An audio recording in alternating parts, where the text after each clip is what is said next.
Hi hello అందరికీ నమస్తే. ఎలా ఉన్నారు? అందరూ బాగున్నారని అనుకుంటున్నాను. నేను చాలా బాగున్నాను. Welcome back to our channel love and pride and మీరు వింటున్నారు మాయా 2. సో హోప్ అందరికీ ఈ సిరీస్ నచ్చుతుందని అనుకుంటున్నాను. జనరల్గా రోజు చెప్పేదే, జనరల్గా సస్పెన్స్ థ్రిల్లర్స్ అంటే నాకు చాలా ఇష్టం.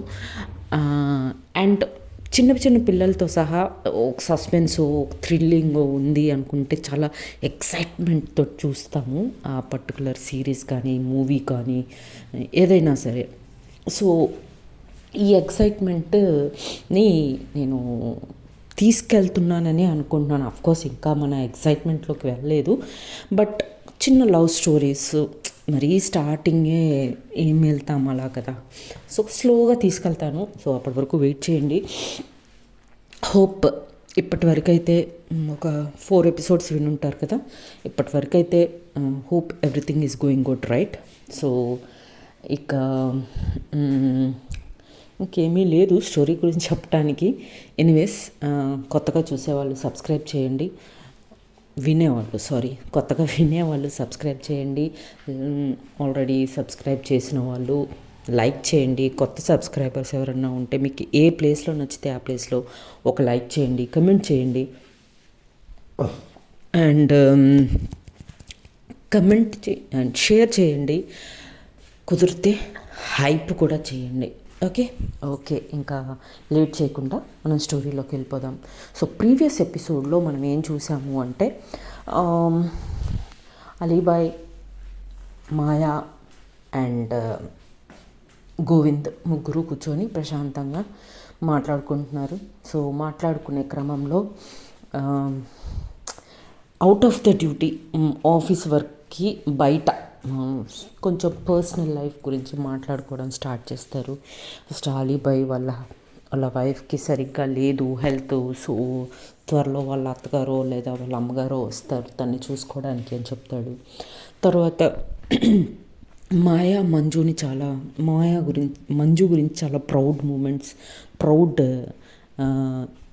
ప్రౌడ్గా ఫీల్ అవుతూ, తను వచ్చాకే నా లైఫ్లో చాలా మార్పులు వచ్చాయి, తనంటూ రాకపోతే నా జీవితం ఏమై ఉండేదో అనే ఒక ప్రౌడ్ మూమెంట్స్ని అన్నిటినీ షేర్ చేసుకుంటుంది. సో వీళ్ళిద్దరు షేర్ చేసుకునే ఆ మూమెంట్స్ని గోవింద్ సైలెంట్గా వింటూ ఉన్నప్పుడు, మాయా, హలో, మీరు అలా మా మూమెంట్స్ని ఎంజాయ్ చేస్తున్నారు కానీ మీ గురించి ఏమీ చెప్పట్లేదు ఏంటి అని అనగానే, గోవింద్ కూడా తన తన తన జీవితం గురించి చెప్పడం స్టార్ట్ చేస్తాడు. అలా చెప్పే క్రమంలో చిన్నప్పుడు ఒక అమ్మాయిని లవ్ చేశానని, తర్వాత ఆ అమ్మాయి ఆ ఊరు నుంచి వాళ్ళ నాన్నగారికి ట్రాన్స్ఫర్ అయిపోయి వెళ్ళిపోయాక తిరిగి చూడలేదని, దాంతో చాలా బాధపడ్డానని ఇవన్నీ చెప్తాడు. అలా తర్వాత కొన్ని రోజులకి వాళ్ళ అమ్మగారికి క్యాన్సర్ వచ్చాక చిన్న చిన్న పార్ట్ టైం జాబ్స్ అన్నీ చేశాను. బట్ మా సంపాదనతో మా అమ్మని కాపాడుకోలేకపోయాము. మా అమ్మ చనిపోయారు.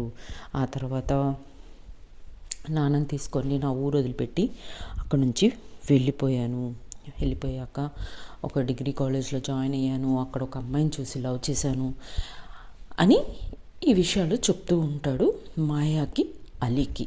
ఇది మనం ప్రీవియస్ ఎపిసోడ్లో చూసాం. What next? సో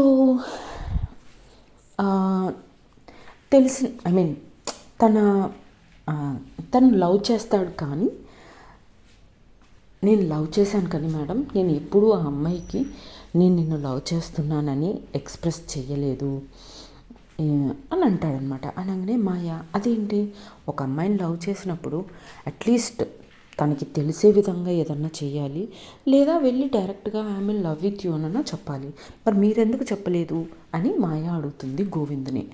అప్పుడు, లేదు మ్యామ్, నేను వెళ్ళేసరికి యాక్చువల్గా నేను ఫస్ట్ ఇయర్ మిడిల్లో వెళ్ళాను మేడం, డిగ్రీ ఫస్ట్ ఇయర్ మధ్యలో వెళ్ళేసరికి తనకు ఆల్రెడీ చాలా పెద్ద ఫ్యాన్ ఫాలోయింగ్ ఉండింది బాయ్స్లో. అండ్ తనకు బెస్ట్ ఫ్రెండ్ ఉండింది, చాలా బెస్ట్ ఫ్రెండ్. వాళ్ళు చిన్నప్పటి నుంచి కలిసి చదువుకుంటున్నారంట. సో తనకి చాలా బెస్ట్ ఫ్రెండ్ ఉంది. నేను ఆ అమ్మాయిని చేరాలంటే ఫస్ట్ ఈ అమ్మాయిని, తన బెస్ట్ ఫ్రెండ్ని దాటాలి. ఆ తర్వాత తన చుట్టూ 4-5 అబ్బాయిలు ఉన్నారు. ఆ అబ్బాయిల్ని దాటాలి. అండ్ మోర్ ఓవర్ ఆ అమ్మాయి ఇంకొక అబ్బాయిని లవ్ చేస్తుంది. సో అందుకని ఇంకా నేను ఆ అమ్మాయికి నా ప్రేమ గురించి చెప్పటానికి ఆలోచించాను. ఆ తర్వాత నేను ఆ అమ్మాయికి నా ప్రేమ గురించి చెప్పలేకపోయాను. మేబీ నా ఫస్ట్ ఎక్స్పీరియన్స్ కూడా ఒక రీజన్ కావచ్చు. ఏమో రేపు పొద్దున మళ్ళీ నేను గాయపడతానేమో, ఏమన్నా జరగచ్చేమో అన్న ఒక భయం కూడా నన్ను ఆ విషయాన్ని తనదాకా చెప్పటానికి నాకు ఆ ధైర్యం సరిపోలేదు అని చెప్తాడనమాట. చెప్తుంటే ఓ అవునా అంటుంది మాయ. అవును మేడం. అండ్ తర్వాత స్లోగా ఆ అమ్మాయి సరే ఆ అమ్మాయి ఎలానో ఒక అబ్బాయిని లవ్ చేస్తుంది కాబట్టి నేను ఆ అమ్మాయి నన్ను లవ్ చెయ్యదు, ఆ కన్ఫర్మేషన్ అయితే నాకు వచ్చేసింది మ్యామ్. ఆ తర్వాత అట్లీస్ట్ ఒక ఫ్రెండ్గా అన్న తనతో వన్ సైడెడ్ లవ్ అయినా తన ఫ్రెండ్షిప్ అన్న దక్కుతుందేమో అన్నట్టుగా నేను తనతో స్లోగా మాట్లాడడం స్టార్ట్ చేశాను. ఆ తర్వాత ఆ అమ్మాయి వాళ్ళ ఫ్రెండ్తో కూడా కొంచెం మంచిగా మాట్లాడటం, అలా మేము ముగ్గురం కొంచెం మంచి ఫ్రెండ్స్గానే మారిపోయాము. ఎప్పుడన్నా ఏదన్నా స్టడీస్లో ఏదన్నా హెల్ప్ కావాలన్నా, లేకపోతే పర్సనల్గా ఏదన్నా వర్క్ ఉండి నా హెల్ప్ నా దగ్గర నుంచి హెల్ప్ తీసుకునే లెవెల్కి నేను తన ఫ్రెండ్షిప్ని గెయిన్ చేసుకోగలిగాను. సో అదే నాకు చాలా హ్యాపీగా అనిపించేది. చాలా చాలా ఎంజాయ్ చేసేదాన్ని తన ఫ్రెండ్షిప్ని అని చెప్తూ ఉంటాడు గోవింద్ మాయాకి. అప్పుడు మాయ ఇంతకీ ఆ అమ్మాయి పేరేంటో చెప్పలేదు అని అంటే, పేరెందుకులేండి మ్యామ్, ఏదో ఒకటి పేరు చెప్పలేను మ్యామ్ అని అంటాడనమాట గోవింద్. అంటే ఇంకా మాయా కూడా ఓకే ఫోర్స్ చేయటం ఇష్టం లేక అవునా ఓకే నీ ఇష్టం సరే చెప్పు అని అంటాడనమాట. ఇంకప్పుడు మళ్ళీ కంటిన్యూ చేస్తాడు. అవును ఆ అమ్మాయి అంటే నాకు ఎంత ఇష్టం అంటే మేడం, తను అడిగినా అడగకపోయినా తనకంటూ ఏదన్నా సహాయం అవసరం, ఆ టైంకి నా హెల్ప్ తనకు అవసరం అనుకుంటే తను అడగకపోయినా ఆ హెల్ప్ చేసిన రోజులు ఉన్నాయి. అండ్ తనకి తెలియకుండా తన్ని కాపాడిన రోజులు కూడా ఉన్నాయి. ఇప్పటికీ తనకి తెలియదు కొన్ని సిచ్యువేషన్స్లో నేను తన్ని కాపాడాను అని అంటాడనమాట. అనగానే మాయ షాక్ అయిపోతుంది. అవునా అలా తెలియకుండా ఎలా ఉంటుంది అంటుంది మాయ. అంటే అదంతే మ్యామ్, కొన్ని మనం చేస్తాము కానీ అవతల వాళ్ళకి తెలియాలనుకోము, అది మన ప్రేమ అంతే. సో నాకు తన మీద ఉన్న ప్రేమ అలాంటిది. తను తన్ని చాలామంది చాలా రకాలుగా వాడుకోవాలనుకున్నారు.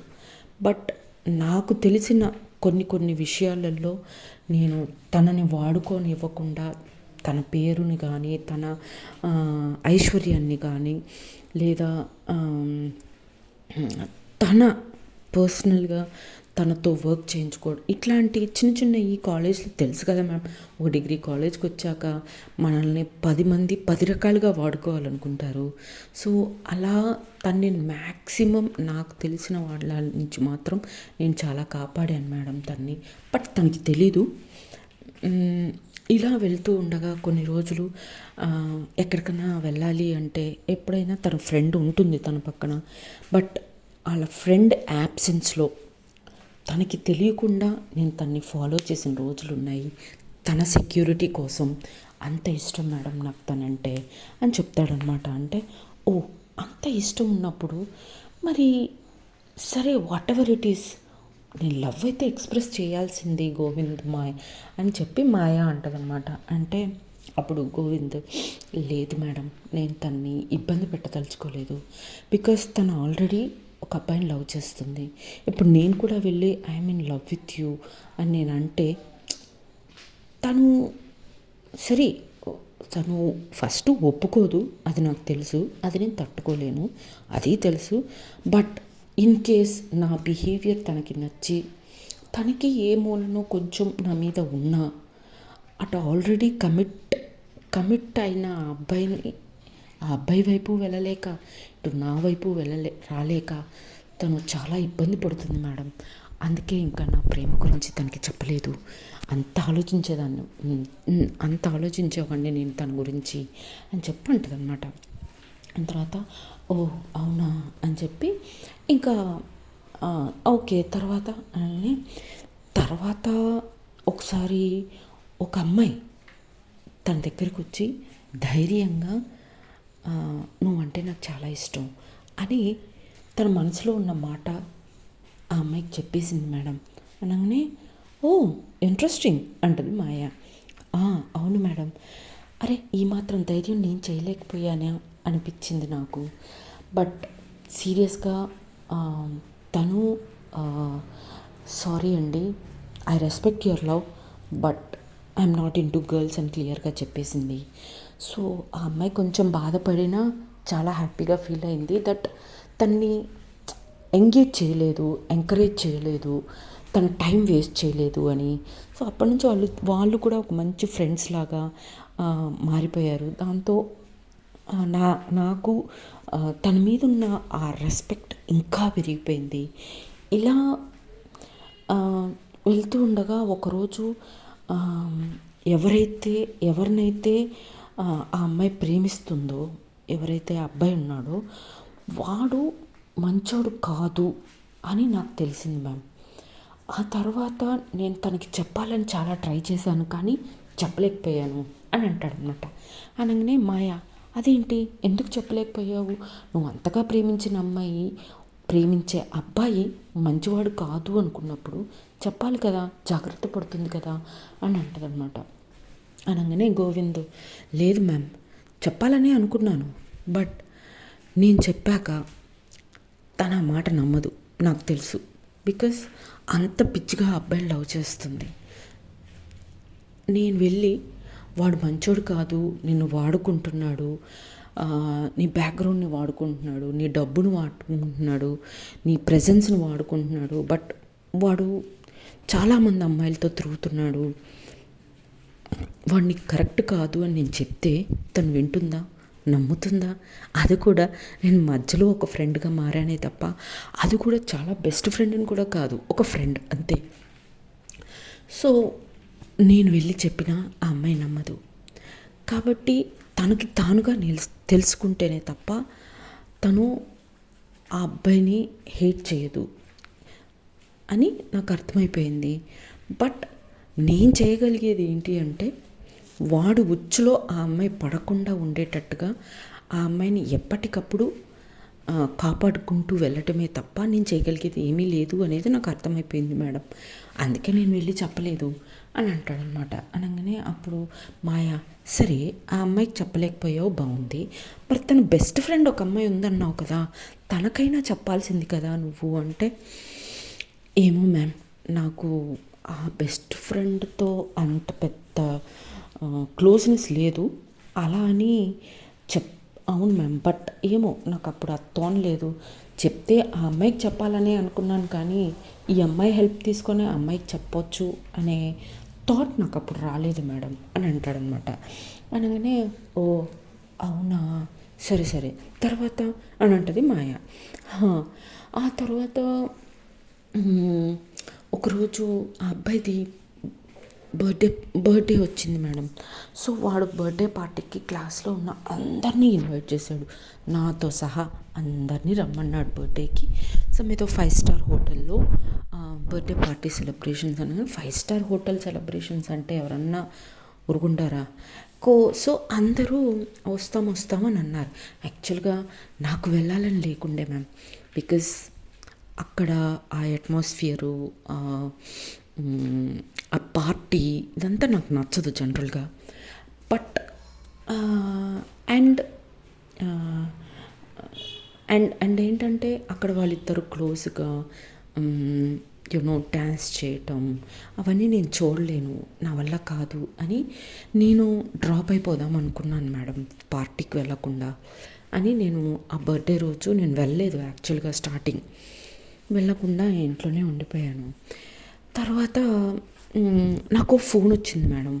ఫోన్లో ఎవరు నాకు బాగా తెలిసిన ఫ్రెండ్స్ కొంతమంది ఫోన్ చేశారు. ఫోన్ చేసి నువ్వు రాలేదేంటి అని అడిగారు. చెప్పాను ఇట్లా నా వల్ల కాదు అంటే నా గురించి వాళ్ళకి బాగా తెలుసు, సో నేను రాలేను, వాళ్ళిద్దరి దగ్గరగా ఉండడం నేను చూడలేను, సో వద్దు, వాళ్ళిద్దరూ హ్యాపీగా ఉండాలి, సో నేను రాను అని చెప్పి నేను చెప్పాను మేడం అనగానే, ఓ అవునా అంటుంది మాయ. బట్ నాకు వచ్చిన ఇన్ఫర్మేషన్ ఏంటి అంటే, తన బెస్ట్ ఫ్రెండ్ ఎవరైతే ఉన్నారో ఒక అమ్మాయి, ఆ అమ్మాయి కూడా రాలేదు అని చెప్పి. ఆ అమ్మాయి కూడా రాలేదు, నువ్వు రాలేదు, ఇక్కడ సడన్గా ఏదన్నా అవుతే తనని రక్షించేది ఎవరు అని చెప్పి నాకు క్వశ్చన్ వేసింది మేడం, నాకు ఫోన్ చేసిన అమ్మాయి.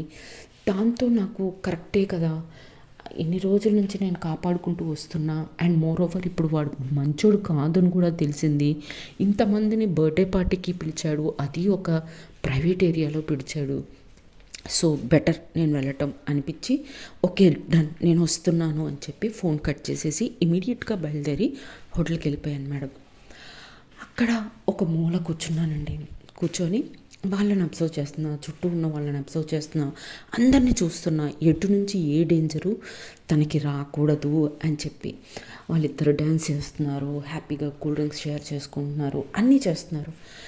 సడన్గా ఒక 4 అబ్బాయిలు నా పక్కన నించొని, రే ఈరోజు ఇక్కడొచ్చిన అమ్మాయిలు అందరూ ఎంత అందంగా ఉన్నారా, వీళ్ళెవ్వరిని వదలకూడదురా, ఈరోజు డ్రింక్స్ మొత్తం స్పై చేసేయండిరా అని మాట్లాడుకుంటూ ఉన్నారు. అది నేను విన్నాను మేడం. విన్న తర్వాత నేను బాగా కోపం వచ్చేసింది మేడం. బట్ ఏం చేయగలను, నేను ఒక్కడిని. అందుకే నేను అక్కడ ఉన్న అమ్మాయిల దగ్గరికి వెళ్ళి చెప్పాను, ఇలా అనుకుంటున్నారు, సో ప్లీజ్ మీరెవ్వరూ డ్రింక్స్ ముట్టుకోకండి, మీరు హ్యాపీగా డ్యాన్సులు చేసుకోండి, ఏమన్నా చేసుకోండి, బట్ డ్రింక్స్ జోలికి పోకండి, ప్రశాంతంగా తినండి, మంచినీళ్ళు తాగండి, బయటికి వెళ్ళిపోండి అని అక్కడున్న అమ్మాయిలకి అందరికీ చెప్పాను మ్యామ్. కొంతమంది నా మీద ఉన్న రెస్పెక్ట్తో విన్నారు, కొంతమంది వినలేదు. అండ్ నేను ఆ అమ్మాయి దగ్గరికి కూడా వెళ్ళి చెప్పాను దట్ ఇలా ఆ అబ్బాయి మంచోడు కాదు, ఇక్కడున్న అమ్మాయిలతో అందరితో సంబంధాలు ఉన్నాయి వాడికి, సో ప్లీజ్ వాడు ఏది ఇచ్చినా నువ్వు తాగకు అని చెప్పి అన్నాను. బట్ ఆ అమ్మాయి నన్ను చాలా బ్యాడ్గా తిట్టింది. తన నోటికి ఏది వస్తే అది తిట్టింది. అసలు నువ్వెవరు, నన్ను రెస్ట్రిక్ట్ చేయడానికి నువ్వెవరు, నీకు ఏ హక్కు ఉందని నువ్వు నా దగ్గరికి వచ్చి అది నేను ప్రేమించే అబ్బాయి గురించి ఇలా మాట్లాడతావా అని నన్ను చాలా మాటలు అనింది. బట్ స్టిల్ నాకున్న ప్రేమతో నేను ఆ అమ్మాయిని కాపాడాలనుకున్నాను కాబట్టి నేను అక్కడే ఉండిపోయాను. తను తిట్టినా కూడా ఒక మూలకు నించున్నాను. నా మాట వినలేదు మేడం. తను ఆ అబ్బాయి ఇచ్చిన డ్రింక్ తాగింది. అక్కడున్న అబ్బాయిలు అందరూ కంప్లీట్గా డ్రగ్స్ అన్నీ తీసుకొని అబ్బాయిలు ఏదో మత్తు మందు కలిపి ఇచ్చిన డ్రింక్స్లో కొంతమంది అమ్మాయిలు చాలా బ్యాడ్ సిచ్యువేషన్ మేడం. అది నా కళ్ళతో చూశాను. ఇంకా అప్పుడు అక్కడ నా మాట విన్న అమ్మాయిల్ని హెల్ప్ తీసుకొని అక్కడ ఆల్రెడీ పడిపోయిన అమ్మాయిల్ని ఇచ్చి, ఎట్టి పరిస్థితుల్లో ఈ అమ్మాయిల్ని ఇమీడియట్గా వాళ్ళ ఇంటికి చేర్చండి అని వాళ్ళని పంపించేశాను మేడం. ఇక మిగిలిపోయింది ఈ అమ్మాయి ఒక్కతే. సో ఆ అమ్మాయిని కాపాడటానికి నేను వెళ్ళినప్పుడు నా మీదకి అబ్బాయిలు అందరూ వచ్చారు. కాకపోతే లక్ ఏంటంటే వాళ్ళందరూ డ్రగ్స్లో ఉండడం వల్ల నేను వాళ్ళందరినీ నెట్టేసి తనని ఈజీగా నేను వాళ్ళ ఇంటికి చేర్చడం నా వల్ల అయ్యింది. అదే వాళ్ళు ఏ డ్రగ్స్ తీసుకోకపోయి ఉండుంటే, నేను ఒక్కడినే అయ్యి ఉండుంటే నేను ఆ అమ్మాయిని కాపాడలేకపోయేవాడినేమో అని అంటాడనమాట. అనగానే, ఓ వెరీ గుడ్, చాలా మంచి పని చేసావు అంటుంది మాయ. అంటే ఇంకా ఆ తర్వాత నాకు ఇంకా ఆ అమ్మాయిని వాళ్ళ ఇంటికి చేర్చేశాక నాకు ఆ ఇంట్లో ఆ ఊర్లో ఆ అమ్మాయికి కనిపించాలనిపించలేదు మేడం. ఆ తర్వాత మా నాన్నగారిని తీసుకొని ఆ ఊరు వదిలిపెట్టి వేరే కాలేజ్కి మైగ్రేషన్ అది పెట్టుకుంటారు కదా, సో వేరే కాలేజ్కి నేను మైగ్రేట్ చేసుకొని నేను అక్కడికి వెళ్ళిపోయాను మేడం మా నాన్నగారిని తీసుకొని. సో వాట్ నెక్స్ట్, ఏం జరిగింది ఆ తర్వాత అనేది నెక్స్ట్ ఎపిసోడ్లో చూద్దాం. అప్పటి వరకు tata, bye bye, see you, జై హింద్, జై శ్రీరామ్.